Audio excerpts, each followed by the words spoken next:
তো আমি বাচ্চাদের আজকে আমব্রেলা প্লাজো তৈরি করে দেখাচ্ছি। তো সবচেয়ে প্রথমে আমি 2 মিটার ফ্যাব্রিক নিয়েছি, সেটাকে 4 ভাঁজে ভাঁজ করে নিয়েছি ত্রিভুজ আকারে। তো এবার আমি প্রথমে কোমরের মেজারমেন্ট নিলাম, দিয়ে এবার ঝুলে যতটা মাপ হয় আমি ততটা মাপ নিলাম, দিয়ে এবার আমি আসনের মাপটা কেটে নেব, দিয়ে আসন দুটোকে আমাকে জয়েন্ট করতে হবে।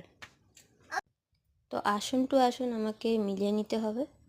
এই আসন এই যেমন একটা জয়েন্ট করলাম, আর দুটোকে জয়েন্ট করে এবার পাজামার দিকে আমি জয়েন্ট করব, ঠিক আছে? দিয়ে একে অপরের সাথে জয়েন্ট করে নেব।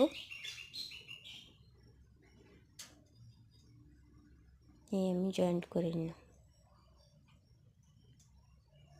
এবার হচ্ছে কোমরের বেল্ট পটিতে আমি ইলাস্টিক পরাবো।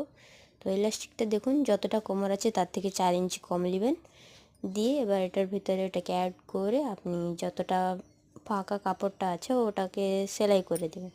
তো আপনাদের আমব্রেলা প্লাজো রেডি হয়ে যাবে। আর এটা 5 থেকে 6 বাচ্চাদের জন্য আমি বানিয়েছি, আপনারা চাইলে বড়দেরও বানাতে পারেন এবং ছোট বাচ্চাদেরও বানাতে পারেন।